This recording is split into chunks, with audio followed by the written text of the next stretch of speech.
ஆண்டவராகிய இயேசு கிறிஸ்து நாமத்திலே மீண்டும் நாம் இயேசு கிறிஸ்துவின் வாழ்க்கை வரலாறு சார்ந்து அவருடைய போதனைகள் குறித்து நாம் தியானித்து வருகின்றோம். கடந்த பல மாதங்களாக நாம் தியானித்து வருகிறோம். அந்த வகையில் இயேசுவின் வாழ்வில் நடந்த ஒரு முக்கியமான நிகழ்வு, இன்னும் சொல்ல போனால் ஒரு திருப்புமுனையான நிகழ்வு என்று கூட நாம் அதை சொல்ல முடியும். அதை நாம் தியானிக்க இருக்கின்றோம். அதை தலைப்பிடுவதாக இருந்தால் தேவாலய பிரதிஷ்டை பண்டிகை என்று கூற முடியும். இது யோவான் சுவிசேஷம் 10ஆம் அதிகாரம் 22 தொடங்கி 39 வரை உள்ள வசன பகுதிகளிலே இது பதிவு செய்யப்பட்டுள்ளது. தேவாலய பிரதிஷ்டை பண்டிகை யோவான் 10:22 தொடங்கி 39 முடிய. ஓரிரு வசனங்களை 30ஆம் வசனம் வரை வாசிப்போம். அதன் பின்பு உங்களுக்கு அந்த வசன பகுதியில் என்ன இருக்கிறது என்று தெரியும். அதன் பின்பு நாம் வசனமாக தியானிப்போம். பின்பு எருசலேமிலே தேவாலய பண்டிகை வந்தது. மாரி காலமாக இருந்தது. இயேசு தேவாலயத்தில் சாலமோனுடைய மண்டபத்தில் உலாவிக் கொண்டிருந்தார். அப்பொழுது யூதர்கள் அவரை சூழ்ந்து கொண்டு, எதுவரைக்கும் எங்கள் ஆத்மாவுக்கு சந்தேகம் உண்டாக்குகிறீர்? நீர் கிறிஸ்துவானால் எங்களுக்கு தெளிவாய் சொல்லும் என்றார்கள். இயேசு அவர்களுக்கு பிரதித்திரமாக, அதை உங்களுக்கு சொன்னேன், நீங்கள் விசுவாசிக்கவில்லை. என் பிதாவின் நாமத்தினாலே நான் செய்கிற கிரியைகளே என்னை குறித்து சாட்சி கொடுக்கிறது. ஆனாலும் நான் உங்களுக்கு சொன்னபடியே நீங்கள் என் மந்தையின் ஆடுகளாயிராதபடியினால் விசுவாசியாமல் இருக்கிறீர்கள். என் ஆடுகள் என் சத்தத்துக்கு செவி கொடுக்கிறது. நான் அவைகளை அறிந்திருக்கிறேன். அவைகள் எனக்கு பின் செல்கிறது. நான் அவைகளுக்கு நித்திய ஜீவனை கொடுக்கிறேன். அவைகள் ஒரு காலும் கெட்டுப்போவதில்லை. ஒருவனும் அவைகளை என் கையிலிருந்து பறித்து கொள்வதும் இல்லை. அவைகளை எனக்கு தந்த என் பிதா எல்லாரிலும் பெரியவராயிருக்கிறார். அவைகளை என் பிதாவின் கையிலிருந்து பறித்து கொள்ள ஒருவனாலும் கூடாது. நானும் பிதாவும் ஒன்றாயிருக்கிறோம் என்றார்கள். அதாவது இந்த தேவாலய பிரதிஷ்டை பண்டிகை என்றால் என்ன? ஏனென்றால் நாம் வசனத்தை படிக்கும்போது 22ஆம் வசனத்திலே, பின்பு எருசலேமில் தேவாலய பண்டிகை வந்தது, மாரி காலமாக இருந்தது என்று. அப்போது நம்ம முதலாவது கேட்க வேண்டிய கேள்வி, தேவாலய பிரதிஷ்டை பண்டிகை என்றால் என்ன? தேவாலய பிரதிஷ்டை பண்டிகை என்று இங்கே சொல்வது, சாலமோன் எருசலேம் ஆலயத்தை கட்டி பிரதிஷ்டை பண்ணிய அந்த தினத்தை சொல்லவில்லை. அப்படியானால் இது எதை சொல்கிறது? எதை சொல்கிறது என்றால், யூத சரித்திரத்தை நாம் படிப்போமானால் அல்லது ஆராய்வோமானால், சாலமோன் கட்டிய ஆலயம் கிமு 586 பாபிலோன் பேரரசரால் நேபுகாத்நேச்சாரால் முற்றிலும் நிர்மூலமாக்கப்பட்டது. அதன் பின்பு நிர்மூலமாக்கப்பட்ட ஆலயத்தை பாபிலோன் சிறையிருப்பில் இருந்து வந்ததான செருபாபேல் அஸ்திபாரமிட்டு இஸ்ரா காலத்தில் கட்டி முடிக்கப்பட்டதாக ஒரு சரித்திரம் இருக்கிறது. அந்த ஆலயத்தை குறித்து, அதாவது அதை 2வது ஆலயம் என்று சொல்வார்கள். அதாவது முதல் ஆலயம் என்பது சாலமோன் கட்டியது. பின்பு அதே இடத்திலே, அதாவது சாலமோன் கட்டிய ஆலயத்தை பாபிலோனில் இடிக்கப்பட்ட பின்பு 70 ஆண்டுகள் சிறையிருப்பிலிருந்து வந்த மீதம் இருந்த யூதர்கள் ஒரு புதிய ஆலயத்தை கட்டினார்கள். அது தோற்றத்தில் சாலமோன் கட்டிய ஆலயத்தை விட சற்று சிறிதாக இருந்தது என்று அறிஞர்கள் கூறுகின்றார்கள். ஆயினும் அது ஒரு சிறப்பான முறையில் தான் இருந்தது. யூதர்களுக்கு அது மையஸ்தானமாக ஆராதிக்கும் இடமாக இருந்தது. இந்த ஆலயத்தை பிற்காலத்தில் அன்டியோக்கியஸ் எபிஃபேனஸ் என்கிறதான ஒரு செலூக்கிய மன்னன் இந்த ஆலயத்தை கைப்பற்றி அதை தீட்டுப்படுத்தினதாக வரலாறு இருக்கிறது. எப்படி தீட்டுப்படுத்தினான் என்றால், அங்கே அவனுடைய சிலையையும் அவன் நம்புகிற தெய்வங்களுடைய சிலையும் வைத்து, அந்த தெய்வங்களையும் அவனுடைய சிலையையும் தெய்வமாக வழிபட வேண்டும் என்று யூதர்களை கட்டாயப்படுத்தினான். அது மட்டுமல்லாமல் பைபிளிலே மோசேயுடைய நியாயப்பிரமாணத்திலே சொல்லப்பட்ட பலி முறைமைகளுக்கு எதிரான பலிகளையும் எருசலேம் ஆலயத்திலே செலுத்தியதாக இருக்கின்றது. ஆகவே பிற்காலத்தில் பிற்காலம் என்று சொல்லும்போது இவன் கைப்பற்றிய பின்பு அவனை எதிர்த்து மக்கபேயர்கள் என்கிற ஒரு இனத்தவர் என்று சொல்வதை விட அவர்கள் யூதரிலே ஒரு குடும்பம் என்று சொல்ல முடியும். அந்த அவனுடைய தலைமையில் கடுமையாக யுத்தம் செய்து ஆலயத்தை மீண்டும் கைப்பற்றினர். சுமார் 3 ஆண்டுகளுக்கு பின்பு, அதாவது செலுக்கியஸ் கைப்பற்றி அதை தீட்டுப்படுத்திய பின்பு மீண்டும் மக்கபேயர்கள் யுத்தம் செய்து அதை கைப்பற்றினர். கைப்பற்றிய போது அந்த ஆலயத்தை அவர்கள் சுத்தமாக கழுவி ஆலயத்தை பரிசுத்தப்படுத்தி மீண்டும் தேவனுடைய பணிக்காக அர்ப்பணித்தனர். அங்கிருந்த சிலைகள், அந்தியோக்கியஸ் எபிபேனஸ் வைத்ததான சிலைகள் அனைத்தையும் மாற்றிவிட்டு ஒரு புதிய பிரதிஷ்டை செய்து மீண்டும் புதிதாக அந்த இடத்துல வழிபட ஆரம்பித்தனர். அவனமாக மக்கதேயர்கள் அந்தியோக்கியஸ் எபிபேனஸிடமிருந்து கைப்பற்றி ஆலயத்தை சுத்தம் செய்து மறுபடியும் ஆண்டவருடைய பலி முறைமைகள் யூத முறைப்படி நடைபெறுவதற்கு தொடங்கிய நாளைத்தான் பிரதிஷ்டை பண்டிகையாக யூதர்கள் பிற்காலத்திலே கொண்டாடினார்கள். இந்த பண்டிகை தான் இயேசு வருகிறார். இது இயேசு ஏற்கனவே கூடார பண்டிகைக்கு வந்துவிட்டு அந்த கலிலேயிலிருந்து வந்தார். கூடார பண்டிகை முடிந்த பின்பு எருசலேமிலும் யூதேயா பகுதியிலும் சில காலம் ஊழியம் செய்துவிட்டு பெரேயா என்கிறதான ஒரு இடத்துக்கு சென்றார். பெரேயா பகுதிக்கு சென்று ஊழியம் செய்ய ஆரம்பித்தார். மொத்தமாக சுமார் 3 மாதங்கள் போயிருக்கலாம் என்று கருதுகிறார்கள். அதாவது இன்றைய நம்முடைய கலண்டர் அடிப்படையில் சொல்வதாக இருந்தால், நம்முடைய கலண்டர் சொல்லும்போது தமிழ் அடிப்படையில் ஆங்கில கலண்டர் அடிப்படையில் சொல்வதாக இருந்தால், செப்டம்பர் முதல் டிசம்பர் வரை, அதாவது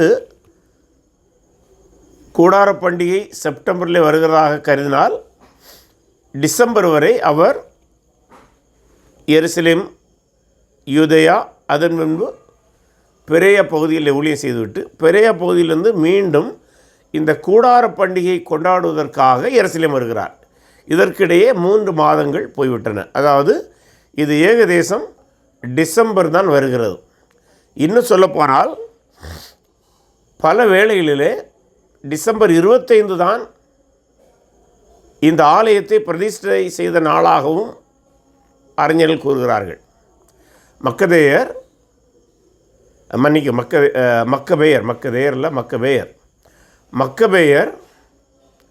அந்தியோக்கியஸ் எபிபேனஸிடமிருந்து ஆலயத்தை கைப்பற்றி சுத்தப்படுத்தி தூய்மை செய்து மீண்டும் மோசேயுடைய சட்டப்படி பலிகள் முறைகளை செலுத்தி ஆராதிப்பதற்காக அர்ப்பணித்த நாள் டிசம்பர் 25.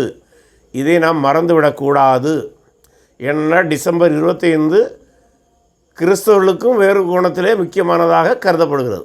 ஆகவே இந்த டிசம்பர் 25ஐ நம் மனதில் நிறுத்துவது நமக்கு நல்லது. ஆகவே இந்த பண்டிகைக்குத்தான் இயேசு இங்கே வருகின்றார். வந்தபோது நடந்த ஒரு நிகழ்வு தான் இங்கே பதிவு செய்யப்பட்டுள்ளது.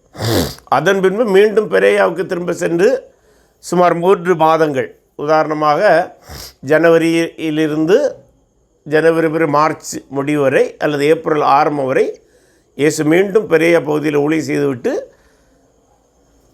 அடுத்த முறை எருசலேமுக்கு வரும்போது தான் அவருக்கு அவருடைய இறுதி எருசலேம் விசிட்டாக அல்லது இறுதியாக அவருடைய மரணத்துக்கு முன் வந்த எருசலேம் பயணமாக இருந்தது என்று சொல்கிறார்கள். அதாவது அவருடைய இறுதி நாட்களுக்கும் சுமார் 3 மாதத்துக்கு முன்பு இந்த நிகழ்வு நடந்திருக்க வேண்டும் என்று கருதுகிறார்கள். அதாவது இயேசு 3 ஆண்டுகள் மட்டும் ஊழியம் செய்ததாக கருதும் பட்சத்தில், ஏனென்றால் இயேசு 3 ஆண்டுகள் ஊழியம் செய்தார் என்பதுதான் பரவலாக பொதுவாக பெரும்பான்மையான அறிஞர்களால் ஏற்றுக்கொள்ளப்பட்டது. ஆயினும் ஒரு சில அறிஞர்கள் இயேசு 6 to 7 ஆண்டுகள் வரை ஊழியம் செய்வதற்கு வாய்ப்பு என்று கருதுகிறார்கள். அதை நான் ஒரு தகவலுக்காக சொல்கின்றேன். நாம் பொதுவாக அதை 3 ஆண்டுகள் என்றே கருதி கொள்ளலாம். ஆகவே 3 ஆண்டுகள் என்று கருதுவோமானால் இந்த நிகழ்வு இயேசு கிறிஸ்துடைய இறுதி நாட்களுக்கும் சுமார் 3 அல்லது 4 மாதங்களுக்கு முன்பு நடந்த ஒரு நிகழ்வாக இருக்கிறது. ஆகவே தொடர்ந்து நாம் படிக்கும்போது, பின்பு எருசலேமிலே தேவாலய பிரதிஷ்டை வந்தது, மாரிக்காலமாக இருந்தது. இயேசு தேவாலயத்தில் சாலமோனுடைய மண்டபத்தில் உலாவிக் கொண்டிருந்தார். ஆகவே அவர் தன்னுடைய சீடர்களோடு பெரேயாவிலிருந்து வந்து ஆலய வளாகத்தில் உலாவிக் கொண்டிருக்கிறார். இந்த நிகழ்வு நடந்தபோது அவர் சாலமோனுடைய மண்டபத்திலே உலாவிக் கொண்டிருக்கிறார்.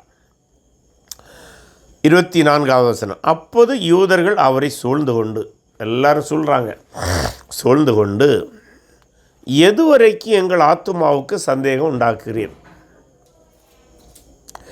நீர் கிறிஸ்துவானால், பாருங்கள், ரொம்ப தெளிவாக கேட்குறாங்க, நீர் கிறிஸ்துவானால் எங்களுக்கு தெளிவாய் சொல்லும் என்றார்கள். இப்போது இந்த இடத்துல ஒன்றை புரிய வேண்டும். யூதர்கள் கிறிஸ்து யார் என்று புரிந்திருந்தார்கள். ஏன்னா இன்றைக்கி நம்ம கிறிஸ்தவர்கள் கூட பல வேளைகளில் கிறிஸ்துவை சரியாக அறியாதவர்களாக இருக்கின்றோம். கிறிஸ்துவை எப்படி சரியாக அறிவது என்றால், பழைய ஏற்பாட்டிலே கிறிஸ்துவை குறித்து என்னவெல்லாம் சொல்லியிருக்கிறது என்பதை நாம் அறிய வேண்டும். சுருக்கமாக சொல்வதாக இருந்தால், பழைய ஏற்பாட்டின் தீர்க்கதரிசிகள் நூலிலே கிறிஸ்து என்கிற ஒரு ராஜா வருவார், அல்லது மேசியா, எபிரேயர்கள் மொழியிலே மேசியா, அதனுடைய கிரேக்க மொழியாக்கம்தான் கிறிஸ்து. அந்த மேசியா, அதாவது கிறிஸ்து ஆளுகை செய்வார். கிறிஸ்துவின் ஆளுகையிலே அவர் எருசலேமிலிருந்து ஆளுகை செய்வது போது யூதர்கள் அல்லது இஸ்ரவேலர்கள் ஒரு மாபெரும் பொற்கால ஆட்சியை காண்பார்கள். அந்த ஆட்சி இஸ்ரவேலுடைய எல்லைகளை கடந்து உலகமெங்கும் வியாபித்திருக்கும். உலகமெங்கும் அவருடைய ஆளுகைக்கு கீழ் வரும். ஆகவே உலகமெங்கும் சமாதானம், சந்தோஷம், செழிப்பு உண்டாகும் என்று தீர்க்கதரிசிகள் சொன்னார்கள். ஆகவே கிறிஸ்து ஆளுகை செய்யும்போது அது யூதருக்கு மட்டுமல்ல, முழு உலகுக்கும் சமாதானம், சந்தோஷம், நீதி, செழிப்பு நிறைந்த ஆட்சியாக இருக்கும். இதை புரிந்து கொள்ள வேண்டும். ஆகவே தான் யூதர்கள் இயேசுவை சூழ்ந்து கொண்டு கேட்குறாங்க, தீர்க்கதரிசிகள் சொன்ன கிறிஸ்து நீர்தானா, அதை எங்களுக்கு தெளிவாய் சொல்லும் என்று சொல்கிறாங்க. ஒரு கேள்வி கேட்க வேண்டும் நமக்குள்ளாகவே. அப்போ இயேசு யூதரை தெளிவாய் சொல்லவில்லையா? அதுக்கு இயேசுவை பதிலே சொல்கிறார். படிங்க. இயேசு அவர்களுக்கு பிரதியுத்தரமாக, 25வது வசனம், அதை உங்களுக்கு சொன்னேன். ரொம்ப முக்கியம். அதாவது நான் இதுவரை சொல்லாமல் இல்லை, நான் அதை சொன்னேன். நீங்கள் நாம் ஞாபகத்துக்கு வைப்போமானால், இதற்கு முன்பு நாம் இயேசு போதித்தவைகள் அனைத்தையும் படிக்கும்போது அவர் பல முறை தன்னை குறித்து சொல்லிவிட்டார். அதனால தான் இந்த இடம் அவர்கள் கேட்ட கேள்விக்கு எந்தவித தயக்கமும் இல்லாமல் நான் உங்களுக்கு சொன்னேன் என்று சொல்கிறார். பாஸ்டன்ஸ். அப்போ ஏற்கனவே நான் சொன்னேன், சொல்லிக்கொண்டே இருந்தேன், சொல்லிவிட்டேன், எப்படியும் புரியலாம். ஆனால் அதை நீங்கள் விசுவாசிக்கவில்லை. அதான் பிரச்சனை. உங்களுக்கு இந்த சந்தேகம் வருவதற்கு காரணம், நீங்கள் விசுவாசிக்கவில்லை. எதை விசுவாசிக்கவில்லை? நான் பல முறை, சுமார் 3 ஆண்டுகளாக, அதாவது 3 ஆண்டுகளாக ஊழியம் செய்வதாக இருந்தால், சுமார் 3 ஆண்டுகளே தாண்டி விட்டது போகிறதுல. சுமார் 3 ஆண்டுகளுக்கு பின்பு தான் இதை சொல்ல. அப்போ என்னோடய ஊழியத்துடைய கடைசி பகுதியில் இத்தனை ஆண்டுகளாக, 3 ஆண்டுகளாக இருந்தாலும் சரி, சில அறிஞர்கள் சொல்லுகிறவனமாக 6 ஆண்டுகளாக இருந்தாலும் சரி, இத்தனை ஆண்டுகளாக சொல்லியும் அவர்கள் அவரை விசுவாசிக்கவில்லை. ஆகவே இயேசு 2ஐயும் தெளிவாக சொல்கிறாரு. நான் சொன்னேன், நீங்கள் விசுவாசிக்கலை. என் பிதாவின் நாமத்தினாலே நான் செய்கிற கிரியைகளே என்னை குறித்து சாட்சி விடுகிறது. என்ன கிரியை? அப்போ என்ன சொல்ல தெரியுமா? நான் சொல்லிட்டேன், நீங்கள் விசுவாசிக்கலை, நீங்கள் விசுவாசியாதபடியினால்தான் நான் பல கிரியைகளை செய்தேன். இந்த இடத்துல நாம் கேட்க வேண்டும், நான் ஏற்கனவே உங்களுக்கு சொல்லியிருந்தேன், ஆனால் நீங்கள் விசுவாசிக்கவில்லை. எனவே நான் பல கிரியைகளை செய்தேன். இங்கே நாம் கேட்க வேண்டிய கேள்வி, இயேசு இந்த இடத்திலே எதை கிரியை என்று சொல்கிறார்? எல்லோரும் செய்வது போல நற்கிரிகளை மட்டும்தான் சொல்கிறாரா?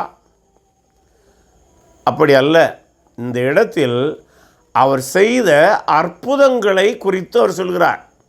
பிதாவின் நாமத்தினாலே, பிதா கொடுத்த அதிகாரத்தினாலே நான் அநேக அற்புதங்களை செய்தேன்.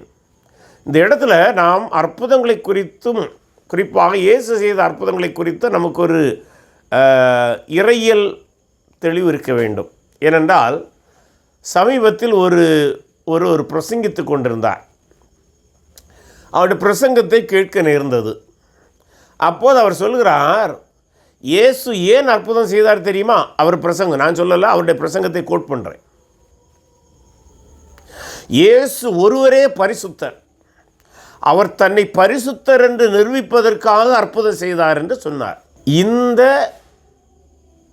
விதமான செய்திகள் தவறானவை. ஒருவேளை அவர் இயேசு பரிசுத்தர் என்று காட்டுவதற்காக சொல்லியிருக்கலாம், தவறல்ல. அவருடைய பார்வையிலே, அவருடைய நம்பிக்கையிலே அவர் அவ்வளோ வைராக்கியமாக இருந்தார். ஆனால் பைபிள் இயேசு ஏன் அற்புதம் செய்தார் என்ற கேள்விக்கு இயேசுவே தருகிற பதில் என்னவென்றால், தன்னை மேசியா என்று இஸ்ரேல் மக்களுக்கு நிரூபிக்க, சான்றுகளை காட்ட என்ன போதித்தாரு நம்பல.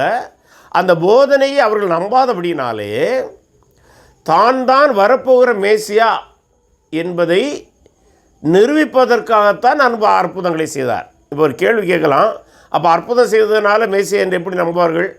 ஏனென்றால் ஏசாயா தீர்க்க தரிசன புஸ்தகங்களை நாம் படிப்போமானால் அல்லது படித்திருந்தோமானால் அங்கே ஓரிரு இடங்களிலே மேசியாவை குறித்து இருக்கிற தீர்க்க தரிசனங்களிலே மேசியா பூமியிலே வரும்போது சப்பானிகள், நோய் நொடிகள் இல்லாத ஒரு வாழ்வு இருக்கும் என்கிற ஒரு கருத்து போதிக்கப்பட்டிருந்தது. ஆகவே என்னுடைய ஆட்சியிலே ஒரு சரீர குறைபாடுகள் இருக்காது, மரணம் குறைவாக இருக்கும், செழிப்பு இருக்கும், இவைகளை காண்பிப்பதற்குத்தான் இந்த அற்புதங்களை செய்தார். உதாரணமாக தண்ணீரை திராட்சரசமாய் மாற்றியதுடைய பொருள், மேசியாவுடைய ஆட்சியிலே திராட்சரசம் புரண்டோடும் என்பது யூதருடைய நம்பிக்கை. அந்த நம்பிக்கையை நான் தான் நிறைவேற்றப் போகிறேன் என்பதற்கு ஒரு முன்னடையாளமாக தண்ணீரை திராட்சரசமாய் மாற்றினார். அதுபோல் மரித்தோரை உயிர்த்தெழ செய்தது எதுக்காக? மேசியாவுடைய ஆட்சியிலே மரணம் குறைவாக இருக்கும், அதை நிரூபிப்பதற்காக மரித்தோரை உயிரோடு எழுப்பினார். வியாதியஸ்தர்களை குணப்படுத்தினார். எதற்காக? மேசியாவுடைய ஆட்சியிலே வியாதியஸ்தர்கள் அதிகமாக இருக்க மாட்டார்கள், அதை காண்பிப்பதற்காக அந்த அற்புதங்களை செய்தார்.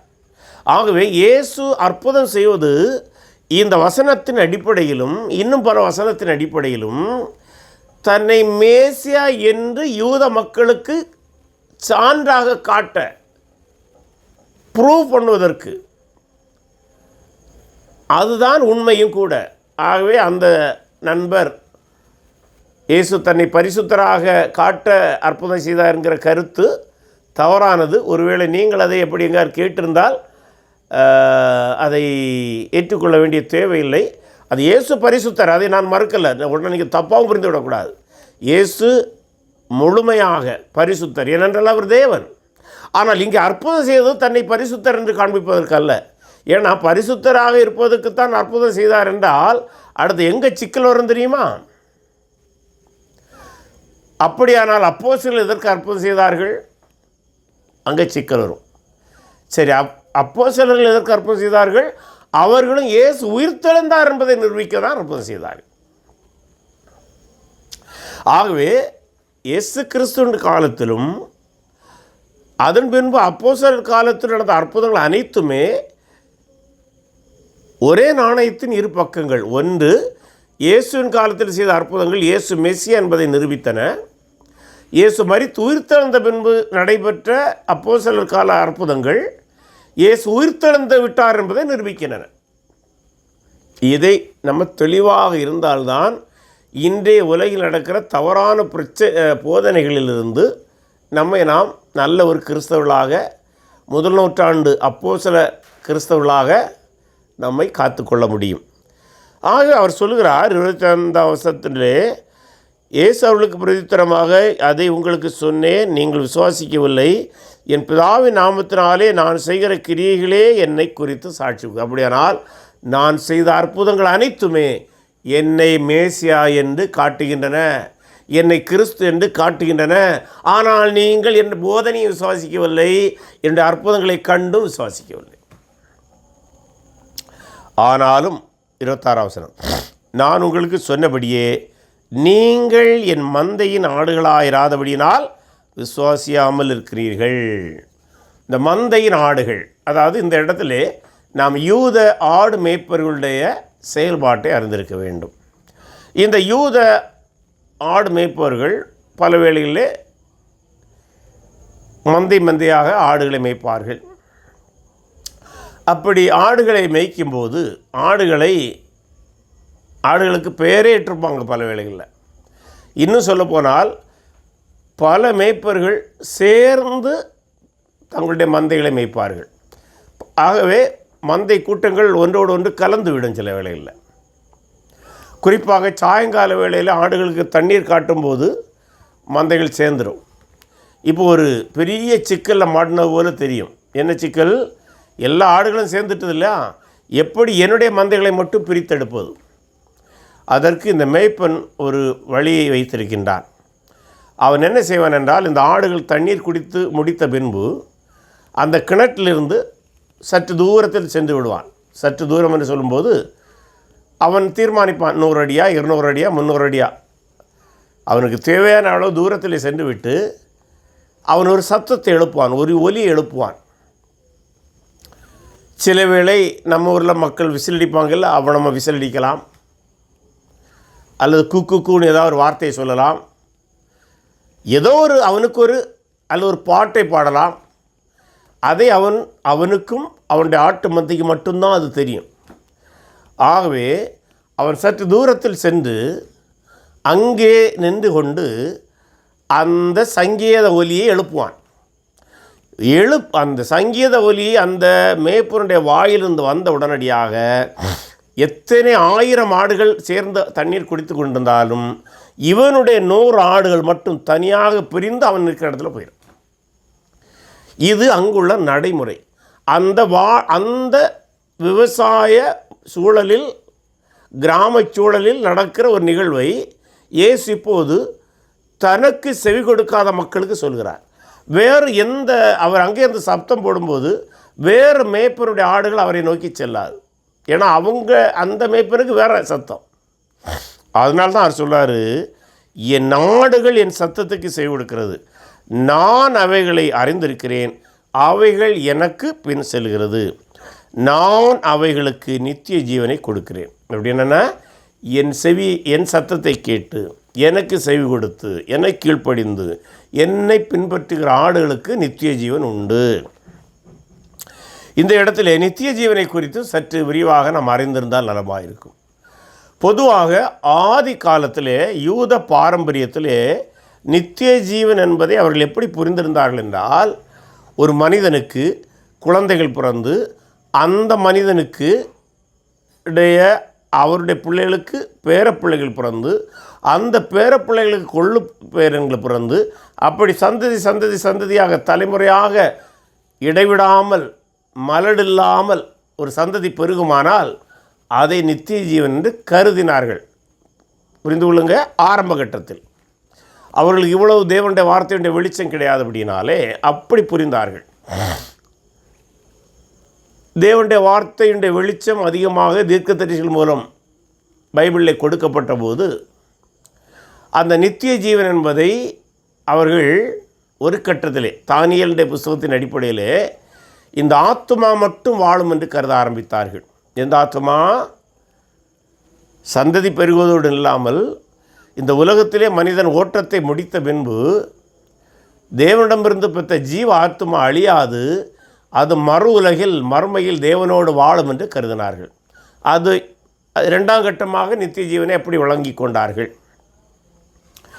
அடுத்து இயேசு கிறிஸ்து தானியேலுடைய தீர்க்க தரிசனத்தின் அடிப்படையிலே மரணமும் உயிர்த்தெழுதலும் உண்டு என்கிற நம்பிக்கை வந்தது. இயேசுடைய காலகட்டத்திலே மரித்த பின்பு எல்லோரும் உயிர்த்தெழுவார்கள். நீதிமான்கள் உயிர்த்தெழுந்து நீதிக்குரிய பலனை தேவ சமூகத்திலே பெறுவார்கள். அநீதியாக இருக்கிறவர்கள் அநீதியின் பலனை தேவ சமூகத்துக்கு வெளியே பெறுவார்கள், அல்லது நரகம் என்று கூட அதை சொல்லலாம் என்கிற ஒரு கருத்து இருந்தது. மேலும் நித்திய ஜீவனை குறித்து சில யூதர்கள் நித்திய ஜீவனை பல வேளைகளிலே மேசியாவுடைய ஆட்சியோடும் புரிந்து கொண்டார்கள். ஏனென்றால் மேசியாவுடைய ஆட்சியிலே நிறைவான ஒரு ஜீவன், நிறைவான ஒரு வாழ்வு, நிலையான ஒரு வாழ்வு இருக்கும் என்று கருதினார்கள். ஆகவே நித்திய ஜீவனை குறித்து படிக்கும்போது இந்த கருத்துகள் நம்முடைய மனதில் இருக்க வேண்டும். ஆகவே இயேசு இங்கே நித்திய ஜீவன் என்று சொல்லும்போது எதை சொல்ல வருகிறார் என்றால், நிலையான வாழ்வு உண்டு என்பதை பொருள் கொள்கிறார். அதாவது மரித்து உயிர்த்தெழுகிற வாழ்வையும் அவர் கருதியிருக்கலாம். ஏனென்றால் அவருக்கு தெரியும் தானும் மரித்து உயிர்த்தெழுங்கிறதையும் அவர் அறிந்திருந்தார். ஆனால் அதோடு நில்லாமல் யூதர்கள் எதிர்பார்த்திருந்த மேசியாவுடைய ஆட்சியிலே வாழ்கிற வாழ்க்கை தான் நித்திய ஜீவன் என்று சொன்னார் அல்லவா, நம்பினார்கள் அல்லவா, அதையும் உள்ளடக்கியதான். ஏனென்றால் ஒருவேளை இயேசு தன்னுடைய ராஜ்யத்தை அமைக்கும்போது மரிக்காமல் ஒருவன் இருப்பானால் அவன் அந்த மேசியாவுடைய ஆட்சியில் பங்கடைவான். அதையும் நித்திய ஜீவனாகவே யூத ரபிமாரிலே சிலர் கருதினார்கள். ஆகவே நித்திய ஜீவன் என்று இயேசு சொல்லும்போது மரித்து போனவர்களுக்கு நித்தியமாக இறை சமூகத்தில் வாழ்வும், ராஜ்யத்தை அமைக்கும்போது அதிலே பங்கும் உண்டு என்பதை அவர் சொல்கின்றார். ஆகவே என் சத்தத்தை கேட்டு என் போதனைகளை கேட்டு இயேசு கிறிஸ்துவை என்னை விசுவாசிக்கிறவர்களுக்கு நித்திய வாழ்வும் உண்டு, ராஜ்யத்தின் வாழ்விலும் பங்குண்டு. அதைத்தான் நித்திய ஜீவன் அவர் சொல்கிறார். அது மட்டுமல்ல, அவைகள் ஒரு காலும் கெட்டுப்போவதில்லை. நித்திய ஜீவனை பெற்ற ஆடுகள் ஒருபோதும் கெட்டுப்போவதில்லை. இது ரொம்ப முக்கியம். ஏனென்றால் இயேசு கிறிஸ்து தருகிற நித்திய ஜீவனை பெறும் அதன் பின்பு ஒருவன் இழக்க முடியாது. ஏனென்று அவரே அதற்கு விளக்கங்களை சொல்கின்றார். ஒருவனும் அவைகளை என் கையிலிருந்து பறித்து கொள்வதும் இல்லை. ஒரு முறை நான் ஊழியத்தினுடைய ஆரம்ப காலகட்டத்திலே, அப்போது தான் நான் ரயில் படிக்க ஆரம்பித்திருந்தேன். அப்போது பல சபைகளுக்கு சென்று செய்தி கொடுப்பதுண்டு. ஒரு சபையிலே உதவி ஊழியராகவும் பணியாற்றி கொண்டிருந்தேன். அப்போது என்னுடைய சபைக்கு வந்து கொண்டிருந்த ஒரு தாயார் சபைக்கு வருவதை நிறுத்திவிட்டு பக்கத்திலிருந்து இன்னொரு சபைக்கு சென்றார். அப்படி சென்றபோது ஓரிரு வாரங்களை பார்த்தேன், கவனிக்கவில்லை. அவர்கள் வரவில்லை. அவளை சென்று சந்திக்க விரும்பினேன். ஏன்னா அவங்க வழக்கமாக சரியாக சபைக்கு வருகிற ஒரு தாயார். ஆகவே அவர்களுடைய வீட்டிலே சென்று, என்ன பாட்டி, கழிந்த சில வாரங்களாக நீங்கள் சபைக்கு வரவில்லை, என்ன ஆச்சு, சுகம் இல்லையா என்று கேட்டால், அது ஒன்றும் இல்லை, நான் பக்கத்து சபைக்கு செல்கிறேன் என்று சொன்னாங்க. சரி, பரவாயில்லை, நீங்கள் அங்கே பக்கத்து சபைக்கு போகிறது உங்கள் உரிமை, நான் அதை தடுக்க முடியாது. ஆயினும் இந்த நம்முடைய சபையை விட்டு நீங்கள் பக்கத்து சபைக்கு செல்வதற்கு ஒரு காரணம் இருக்குமே, அந்த காரணம் என்னவென்று கேட்டேன். அப்போது அவர் என்ன சொன்னார் என்றால், அந்த அம்மா, அந்த பாட்டி, பழைய காலத்தில் பெண்கள் அணிவு போந்த பாம்படம் என்று சொல்வார்கள். ஒவ்வொரு இடங்களிலும் வேறு வித பேர்கள், அதாவது காதை துளைத்து கீழாக வடித்து அதில் பொன் ஆபரணங்களை அணிந்திருப்பார்கள். இப்படி 2 காதும் அப்படி அணிந்திருப்பாங்க. இப்போவும் கிராமத்தில் சில இடத்துல இருக்கிறது. தமிழ்நாட்டில் அந்த பழக்கம் கொஞ்சம் குறைந்து வருகிறது. வட இந்தியாவில் இன்னும் இருக்கிறது. அதை அந்த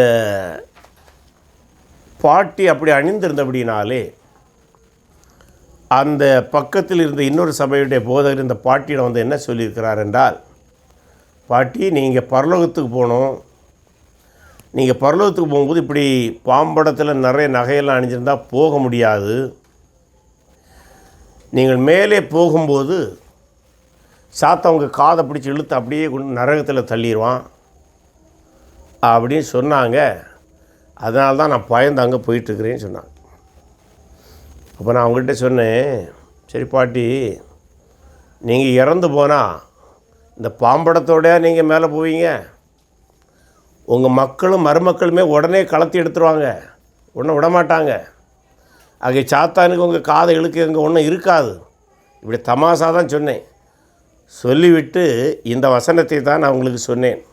என்ன சொன்னேன் என்றால், நீங்கள் இயேசு கிறிஸ்து உங்களுடைய பாவங்களுக்காய் மரித்து உயிர்த்தெழுந்ததை நம்பியிருப்பீர்களாகில், அல்லது இயேசு கிறிஸ்து தான் மேசியா, ராஜா, மரித்து உயிர்த்தெழுந்தவர், அவர்தான் உலகத்தை ஆளப்போகிறார் என்பதை நம்பியிருப்பீர்களாகில், இந்த வசனம் என்ன சொல்கிறது? நான் அவைகளுக்கு நித்திய ஜீவனை கொடுக்கிறேன், அவைகள் ஒரு காலம் கெட்டு போவதில்லை, ஒருவனும் அவைகளை என் கையிலிருந்து பறித்து கொள்வதும் இல்லை. அவைகளை எனக்கு தந்த என் பிதா எல்லோரிலும் பெரியவராயிருக்கிறார். அவைகளின் பிதாவின் கையிலிருந்து பறித்து கொள்ள ஒருவனாலும் கூடாது. என் கையிலிருந்தும் பறித்து கொள்ள முடியாது, என் பிதாவின் கையிலிருந்தும் பறித்து கொள்ள முடியாது. அவள் சாத்தான் எப்படி பறித்து கொள்ள முடியும்? அப்படி என்று அந்த பாட்டியை சொன்னேன். அப்போ தான் அவங்க ரொம்ப சந்தோஷம். மறுவாரத்துலேருந்து நம்ம சபைக்கு வர ஆரம்பிச்சிட்டாங்க. அவ்வளோதான். அந்த வசனத்தை சொல்லி, நித்திய ஜீவனை நீ இயேசு கிறிஸ்துவை ஏற்றுக்கொண்டது உண்மை எனில் அவர் உங்களுக்கு நித்திய ஜீவனை தந்திருக்கிறார். அது நீங்கள் அந்த சபைக்கு போவதனால்தான் வருவதல்ல. உங்களை சாத்தான் பறித்து கொள்ள முடியாதுன்னு சொன்னேன். சொல்லிவிட்டு ஜெபம் பண்ணிட்டு வந்துட்டேன். அவ்வளோதான். நமக்கு அதுக்கு மேலே அங்கே வேலை இல்லை இல்லையா? அடுத்த தேவன் தான் பணி செய்யணும். தேவ ஆவியானவர் தான் உங்களுடைய இருதயத்தில் பேசணும்.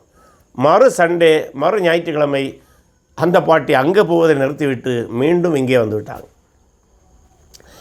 ஏனென்றால் நமக்கு தெளிவாய் தெரிய வேண்டும். ஆண்டவர் சொல்கிறார்ல, நான் உங்களுக்கு நித்திய ஜீவனை தருகிறேன், அவைகளை என் கையிலிருந்து ஒருவனும் பறித்து கொள்ள முடியாது. தேவனை மிஞ்சின, இயேசு மிஞ்சின ஒரு வார்த்தையும் கிடையாது. ஆகவே பலவிதமான துர்போதனைகள் பரவி வருகிற இந்த காலத்தில் நாம் தெளிவாக இருக்க வேண்டும். 30வது வசனம், நானும் பிதாவும் ஒன்றாக இருக்கிறோம். இது மிக மிக முக்கியமான இறையல். இந்த வசனத்தை அநேக கிறிஸ்தவர்கள் இன்றும், அதாவது திரித்துவத்தை நம்புகிறவர்களே இதை தவறாய் புரிந்திருக்கிறார்கள். ஒரு முறை ஒரு புஸ்தகத்தை நான் படித்தேன்.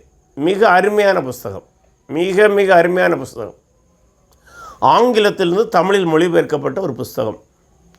எல்லாம் நேர்த்தியாக இருந்தது. அந்த புக்கில் ஒரே ஒரு சென்டென்ஸில் ஒரு தவறு இருந்தது. அந்த தவறு என்னவென்றால், நானும் பிதாவும் ஒன்றாயிருக்கிறோம் என்றார்னு இந்த வசனம் வருதில்ல, இதை அவங்க தவறாக எப்படி விளக்கியிருந்தாங்கன்னா, ஒரு சென்டென்ஸில் நானும் பிதாவும் ஒன்றாக இருக்கிறோம் என்றால் நானும் பிதாவும் ஒருவர் என்கிற ரீதியில் விளக்கியிருந்தார்கள். ஆனால் எனக்கு உடனே ஒரு கேள்வி வந்தது, அப்படியானால் இவர்கள் திரித்துவத்தை நம்புவர்கள் இல்லையோ என்று பார்த்து அந்த புஸ்தகத்தை மீண்டும் கவனமாய் படிக்கும்போது, அவர்கள் திரித்துவத்தை நம்புகிறவர்கள்.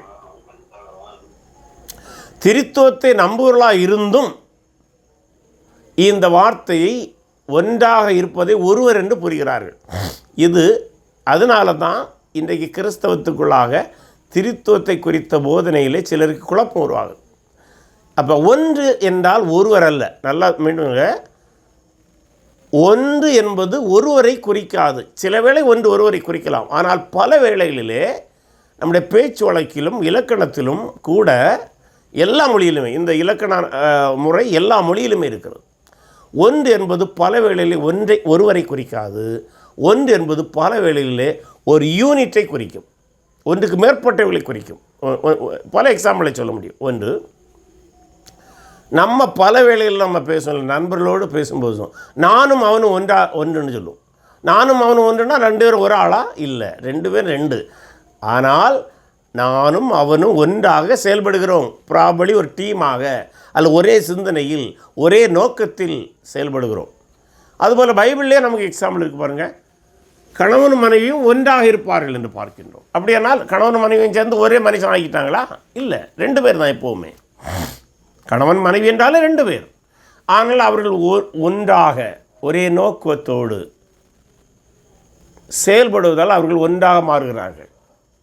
ஒரே சரீரமாய் மாறியது போன்ற ஒரு தோற்றம் இருக்கிறது, ஒரு இறையியல் நம்பிக்கை இருக்கிறது, ஒரு உலக ரீதியான ஒரு ஓட்டம் இருக்கிறது.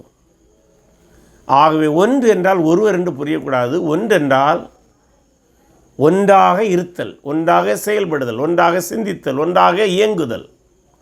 ஆகவே நானும் பிதாவும் ஒன்றாக இருக்கிறோம் என்றால் இயேசு என்ன சொல்கிறார் என்றால், பிதா தெய்வத்தன்மை உடையது போல நானும் தெய்வத்தன்மை உடையவனாக இருக்கிறபடினாலே நாங்கள் ஒன்றாக இருக்கின்றோம். எப்படி? எங்களுடைய தன்மையில் ஒன்றாக இருக்கின்றோம். ஆகவே நாங்கள் தெய்வ தன்மையில் ஒன்றாக இருப்பதனாலே 2 நபர்களாக, 2 வெவ்வேறு நபர்களாக இருப்பினும் நாங்கள் ஒரே இறைத்தன்மையில் இருக்கின்றோம். அதைத்தான் ஒன்றாக இருக்கிறோம்னு சொல்கிறார். ஆகவே தான் திரித்துவத்தை நாம் படிக்கும்போது மூவரும் ஒன்றாக இருக்கிறார்கள் என்றால் மூவரும் ஒருவர் அல்ல, மூவரும் ஒன்றாக ஒரே தன்மையோடு இருக்கிறார். யாரெல்லாம்? பிதாவாகிய தேவன், குமாரனாகிய தேவன், பரிசுத்த ஆவியானாகிய தேவன். இதை தெளிவாக இருந்தீங்கனாலே திரித்துவத்தை மறுக்கிற எந்த குழுவிலும் அவருடைய துர்ப்போதனை நீங்கள் விடமாட்டீர்கள், அல்லது நாம் விடமாட்டோம். என்ன? ஒன்றென்பது ஒருவர் அல்ல, அதை மட்டும் புரிஞ்சாலே போதும். ஸோ இப்படி சொன்ன உடனடியாக ஒரு நிகழ்வு நடக்கிறது. 31ஆம் வசனம். அப்பொழுது யூதர்கள் மறுபடியும் அவர் மேல் கல்லெறியும்படி கல்லுகளை எடுத்துக்கொண்டார்கள். இது ரொம்ப முக்கியம். ஏன் தெரியுமா? இயேசு சொன்ன இந்த இறையியல், அது யூத இறையியல் அடிப்படையில் அவர்கள் அதை புரிந்து கொண்டார்கள். என்ன புரிந்து கொண்டார்கள் தெரியுமா? அது கீழே படிக்கும்போது தெரியும். இன்றைக்கி அநேகர் நம்மகிட்ட கேட்பாங்க, பிற மத நண்பர்கள், இயேசு எங்கேயாவது தன்னை தேவன் என்று சொன்னாரான்னு கேட்பாங்க. இந்த வசன பகுதியை படித்தீங்கன்னா இயேசு தன்னை கிறிஸ்து என்று மட்டும் சொல்லாமல் தன்னை தேவன் என்றும் சொன்னார். அதாவது தன்னை கிறிஸ்து என்று சொன்னார், தன்னை தேவன் என்று சொன்னார். அதுதான் முக்கியம். அதனால தான் அவர்கள் கல் எடுத்துக்கொண்டாங்க. மேசியான்னு சொன்னால் கூட கல் எடுத்துக்க மாட்டாங்க, கேட்டுட்டு விட்டுருப்பாங்க, அல்லது மீண்டும் சந்தேகத்தோடு போயிருப்பாங்க. ஏற்கனவே சொன்னாங்களா, எத்தனை நாளுக்கு எங்களை சந்தேகத்தோடு வச்சுருப்பீருன்னு. இந்த சந்தேகம் உண்டாக்குறீன்னு கேட்ட போல் நம்ம இல்லைன்னா சந்தேகத்தோடு மீண்டும் போயிருப்பாங்க. ஆனால் இவர் தன்னை தேவன் சொன்னார் அல்லவா, உடனடியாக கல் எடுத்துட்டாங்க. ஏனென்றால் தொடர்ந்து படிங்க. இயேசு அவர்களை நோக்கி, நான் என் பிதாவினாலே அநேக நற்கிரிகளை உங்களுக்கு காண்பித்தேன். மீண்டும் நற்கிரிகள் என்ற ஏராளமான அற்புதங்கள் காண்பித்தேன். எதுக்கு? இந்த அற்புதங்கள் மூலம் தன்னை மேசியாவாக நிரூபித்தார். வேண்டுமென்றால் தன்னை தேவன் என்று நிரூபித்தார். தவறொன்றும் இல்லை. ஏனென்றால் இயற்கைக்கு அப்பாற்பட்ட நிகழ்வுகளை யாரால் மட்டும்தான் செய்ய முடியும்? தேவனால் தான் செய்ய முடியும். மரித்தோரை உயிரோடு எழுப்ப யாரால் மட்டும்தான் முடியும்? தேவனால் தான் முடியும். ஆகவே தான் மீண்டும் பாருங்க, அப்போ இயேசு தன்னை தேவன் என்று சொல்வதற்கு எவ்வளோ சான்றுகளை எடுக்கின்றார். இதையெல்லாம் அறிந்து அல்ல அறியாமல் தான் கேட்குறாங்க. பல வேளையில் என்ற ஒரு சில கிறிஸ்தவர்களே கேட்டுக்கிறாங்க. ஆச்சரியமாக இருக்கும். என்னிடம் குறிப்பாக 2 ரோமன் கத்தோலிக்க ஒரு சகோதரியும் ஒரு ரோமன் கத்தோலிக்க சகோதரி கூட கேட்டாங்க. இத்தனைக்கும் ரோமன் கத்தோலிக்கர்கள் இயேசுவை தெய்வம் என்று தெளிவாய் நம்புகிறார்கள். ஆகவே அவர்கள் ரோமன் கத்தோலிக்கர்களாக இருந்து அதை ரோமன் கத்தோலிக்க இறையிலை படித்தார்களா என்று கூட எனக்கு தெரியவில்லை, அல்லது படித்து அதை நம்பாமல் இருக்கிறார்களா என்று தெரியவில்லை. எனக்கு ஆச்சரியமாக, நானே சொன்னேன், ரோமன் கத்தோலிக்கரில் இருந்து கொண்டு நீங்கள் கிறிஸ்துவனுடைய தெய்வீகத்தை கேள்வி எழுப்பது எனக்கு ஆச்சரியமாக இருக்கிறது என்று. சரி, என்ன சொல்ல பாருங்க, நான் என் பிதாவினாலே அநேக நற்கிரிகளை காண்பித்தேன் அப்படின்னா, நான் செய்த அற்புதங்களுக்கு பின்னால் பிதாவுடைய செயலும் திட்டமும் இருந்தது. அவைகளில் எந்த கிரியில் நிமித்தம் என் மேல் கல்லெறியீர்கள்? இதே எருசலேமிலே, இதே ஆலய வளாகத்திலே நான் ஏற்கனவே அற்புதங்களை செய்தேன் அல்லவா? அதில் குருடனுடைய கண்களை திறந்தேன், நடக்க முடியாமல் 38 ஆண்டுகளாக இருந்தவனை பெதஸ்தா குளத்தருகே சுகப்படுத்தினேன். எதற்காக என் மீது கல்லெறிகிறீர்கள்? யூதர்கள் அவருக்கு பிரதித்திரமாக. இது ரொம்ப முக்கியம். ஏன் முக்கியம்னா, நம்மகிட்ட அநேகர் கேட்குறாங்கல்ல, இயேசு எங்கேயாவது தன்னை தேவன் என்று சொன்னாரா என்று கேட்குறாங்கல்ல. சொல்லியிருக்கிறார். அதான் அவங்களே சொல்கிறாங்க பாருங்கள். நற்கிரிகளின் நிமித்தம் நாங்கள் உண்மையில் கல்லறியதில்லை. அதாவது நீ செய்த அற்புதங்கள் நிமித்தம் நாங்கள் கல்லறியலை. இதெல்லாம் நல்லது.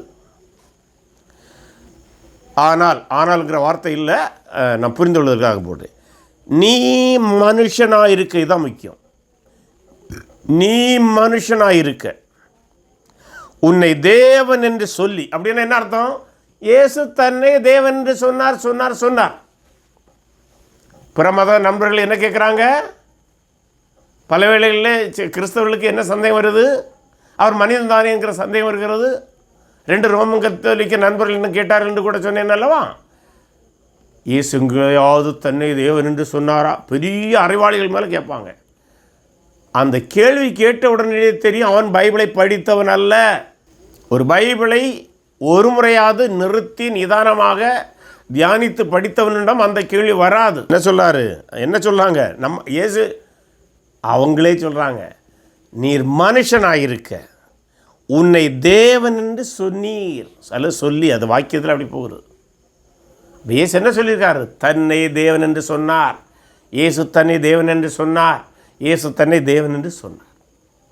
இந்த வசனத்தை நீங்கள் எடுத்து காட்டணும். யாராவது இயேசு தன்னை தேவன் என்று சொன்னாரான்னா சொன்னனால தான் யூதர்கள் கல்லறிகிறாங்க. ஏன்னா அவங்களுக்கு அது பிடிக்காது. அது தேவதூஷணத்துக்கு சமம். சொல்கிறாங்க பாருங்கள், நீர் மனுஷனாக இருக்க உன்னை தேவன் என்று சொல்லி இவ்விதமாக தேவதூஷணம் சொல்லுகிறபடியினால் உன்மேல் கல்லறிகிறோம் என்றாங்க. இதுக்குத்தான் கல்லறிகிறோம், நீர் செய்த அற்புதத்துக்காக அல்ல.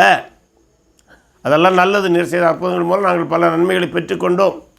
ஆனால் இப்போது நாங்கள் கல்லறிவதனுடைய நோக்கம் அல்லது காரணம், நீர் உம்மை தேவன் என்று சொன்னீர். அப்போ இயேசு என்ன சொன்னார்? தன்னை தேவன் என்று சொன்னார். ஆகவே நாம் இயேசுவை தேவன் என்று நம்புவது சரியானது தான். பல வேளை சொல்லுவாங்க, நீங்கள் இயேசுவை கிறிஸ்துன்னு நம்புங்க, நல்லவர் என்று நம்புங்க. பலர் என்னென்ன சொல்லியிருக்கிறாங்க, அரைகுறை கிறிஸ்தவர்கள். நீங்கள் இயேசு கிறிஸ்துன்னு சொல்லுங்கள், நல்ல மனிதர்னு சொல்லுங்கள், நல்ல தீர்க்கதரிசின்னு சொல்லுங்கள், ஆனால் தேவன்னு சொல்லாங்க, அது தப்பு. யெகோவா சாட்சி என்கிற ஒரு குழுவினரை கேட்டிருக்கிறீர்களா? இங்கு இயேசு தேவன் என்று சொல்லியிருக்கிறார். இயேசு அவர்களுக்கு பிரதித்திரமாக, தேவர்களாக இருக்கிறீர்கள் என்று நான் சொன்னேன் என்பதாக உங்கள் வேதத்தில் எழுதியிருக்கவில்லையா? சங்கீதம் 82 நினைக்கின்றேன்.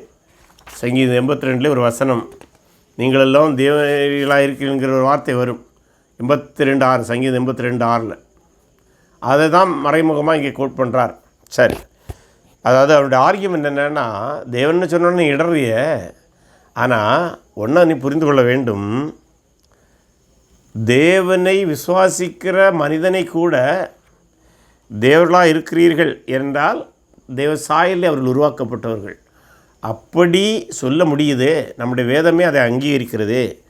அப்படி இருக்கும்போது பிதாவினும் நானும் ஒன்றாக இருக்கிற, பிதாவுடைய தன்மையோடு இருக்கிற, பிதாவுடைய தெய்வீக பண்புகளோடு இருக்கிற, பிதாவுடைய பண்புகளோடு பூமியில் வந்த என்னை தேவன் என்று சொல்வதில் என்ன தவறு? இதெல்லாம் பயங்கரமான ஆர்கியுமெண்ட். இந்த இறையெல்லாம் யூதர்களுக்கு தெரியும். இந்த இறையல் தெரியாத நம்ம அரைகுறை கிறிஸ்தவர்கள் தான் அல்லது துர்போதனை சில குழுக்கள் தான் இங்கே இயேசு தேவனா நம்மகிட்ட கேட்குறது. அதில் புறமதத்தினம் அப்படி கேட்பது. அதில் இயேசுவின் காலத்தில் வாழ்ந்தவர்கள்தான் அவர் தெளிவாக சொன்னார், நான் தேவன் தான், நான் கிறிஸ்துவும் நான் தான், தேவன் நான் தான். தேவர்களாக இருக்கிறீர்கள் என்று சொன்னேன் என்பதாய் உங்கள் வேதத்தில் எழுதியிருக்கவில்லையா? தேவவசனத்தை பெற்றுக்கொண்டவர்களே தேவர்கள் என்று சொல்லியிருக்க. தேவவசனத்தை பெற்றுக்கொண்ட யூதர்கள், அப்படி கூட இங்கே புரியலாம். சொல்லியிருக்க அப்படின்னா உங்களையே தேவன் என்று சொல்லியிருக்க. அதாவது தேவனை விசுவாசிக்காத அரைகுறையான உங்களையே பைபிளை கையில் வைத்திருக்கிறபடினாலே, மோசேயுடைய தோராவை கையில் வைத்திருக்கிறதுனாலே உங்களை தேவர்கள் என்று சொல்லியிருக்க. தேவனுடைய தன்மையோடு, தேவனுடைய வல்லமையோடு, தேவனுடைய அத்தனை நற்குணங்களோடும், தேவனுடைய சகல வல்லமைகளோடும், ஆனால் மனித தன்மை எடுத்து வந்த என்னை நான் தேவன் என்று சொன்னால் உங்களுக்கு என்ன பிரச்சனை?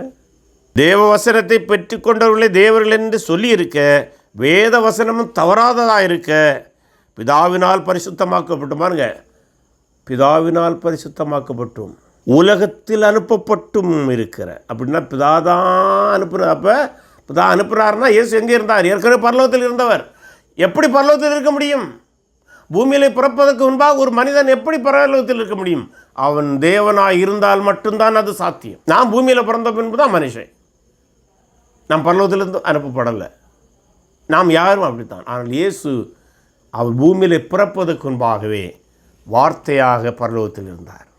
அந்த வார்த்தையாக இருந்தவரை பிதா அனுப்புகின்றார். அதான் சொல்லாரு, பிதாவினால் பரிசுத்தமாக்கப்பட்டும் இந்த பணிக்காகவே, மேசியாவாக இருப்பதற்காகவே, மீட்பராக இருப்பதற்காகவே அனுப்பப்பட்டும் பரிசுத்தமாக்கப்பட்டு அனுப்பப்பட்டு இருக்கிற நான் என்னை தேவனுடைய குமாரன். இந்த இடத்துல தேவனுடைய குமாரன் என்பது தேவன் என்கிறதை குறிக்கும். என்றால் ஹுயோஸ்தியோஸ் என்கிற ஒரு வார்த்தை கிரீக்கில். ஹுயோஸ்தியோஸ் என்பது தேவனுடைய தன்மையுடைய குமாரன் என்று பொருள். அதாவது அதனுடைய யூத இறையில்லை பார்ப்பதானால் அது தேவன் என்று சொல்வதற்கு சமமானது. ஆகவே தேவனுடைய குமாரன் என்று சொன்னதினாலே தேவ தூஷணம் சொன்னாய் என்று நீங்கள் சொல்லலாமா? சொல்லக்கூடாது. எவ்வளோ அருமையான இறையியல் வார்த்தைகள்.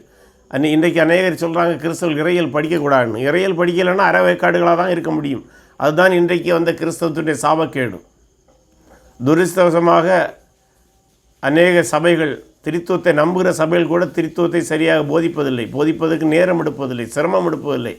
மேம்போக்காக சில ஆராதனைகளை மட்டும் செய்துவிட்டு கிறிஸ்தவர்களை அரைகுறை ஆவிக்குரிய பசியோடு அனுப்புகிறார்கள். அது சரியல்ல.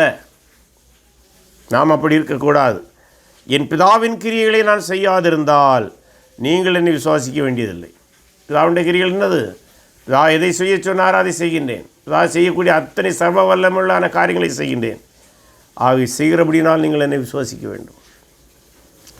செய்தேனானால் நீங்கள் என்னை விசுவாசியிருந்தும் பிதா என்னிலும் நான் அவர்கள் இருக்கிறதை நீங்கள் அறிந்து விசுவாசிக்கும்படி இந்த கிரியைகளை விசுவாசியுங்கள் என்று சொன்னார். 39 வசனம். இது நிமித்தம் அவர்கள் மறுபடியும் அவரை பிடிக்க தேடினார்கள். அவர்கள் கைக்கு தப்பி அவர் போயிட்டார். பிடிபடலை. அவருடைய சரீர பலமும் அவ்வளோ வல்லமாக இருந்தது. அது ரொம்ப புரியணும். ஏன்னா இன்றைக்கி திரைப்படங்களில் இயேசு அப்படி ரொம்ப பலகீனம் போல காட்டுவாங்க. அது அவங்களுடைய பார்வை. இயேசு சிலுவை சுமந்ததுனால அந்த இடத்துல அவர் கொஞ்சம் வீக்காக இருந்தார். மற்றபடி you are so strong in his physique. அவருடைய சரீரத்தன்மையில் மிக பலமானது. அவருடைய எல்லாம் பலமுறை அது நடந்திருக்கிறது. ஒரு நாசரேத்தில் அதே போல் நடந்தது. அவருக்கு அந்த இடத்துல பேசிகிட்டு இருந்தாரு, அவங்கள பிடிச்சி தள்ளிட்டு போயிட்டே இருக்கிறார். அவங்கள பிடிக்க முடியலை. இங்கேயும் அதான் நடந்தது. ஆகவே இயேசு மனிதன் மட்டுமல்ல, அவர் கிறிஸ்து. அடுத்து அவர் கிறிஸ்து மட்டுமல்ல, அவர் தேவன் என்பதை இந்த வசன பகுதியில் அவர் மிக மிக அழகாக சொல்லுகின்றார். மேலும் இந்த வசன பகுதியிலிருந்து ஒரு தலைமைத்துவ கோட்பாட்டையும் நாம் அறிந்திருக்க முடியும். அதாவது தேவ சாயலில் உருவாக்கப்பட்ட நாம், இயேசு தேவனுடைய தன்மையை கொண்டிருந்தார். ஆனால் நாம் தேவ சாயலில் உருவாக்கப்பட்டிருக்கிறோம். நாம் சிறந்த தலைவர்களாக விளங்க வேண்டுமென்றால் நம்மால் இயன்ற நற்கிரியைகளை கிறிஸ்துவின் நாம மகிமைக்காக நாம் செய்ய வேண்டும். இப்போது இது சார்ந்து உங்களுடைய கருத்துகள் இருக்குமானால் அவைகளை இங்கே பகிர்ந்து கொள்ளும்படி அன்போடு வேண்டுகின்றேன்.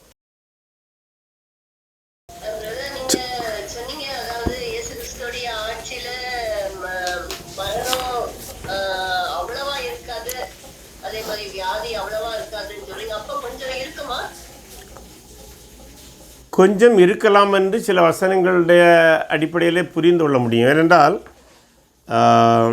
முழுவதுமாக, அதாவது அநீதியான மரணம் இருக்காது, அகால மரணங்கள் குறைவாக இருக்கும். அதுதான் அதனுடைய பொருள். ஏனென்றால் ஏசாயா 65:20 படிங்க. அங்கே இனி அற்ப ஆயுசுள்ள பாலகனும் தன் நாட்கள் பூரணமாகாத கிழவனும் உண்டாகிறார்கள். 100 வயது சென்று மரிக்கிறவனும் வாழ்பவன் என்று எண்ணப்படுவான். 100 வயதுள்ளவனாகிய பாவியோ சபிக்கப்படுவான். அப்போ மேசியாவுடைய ஆட்சியில் மரணம் இருக்கும்.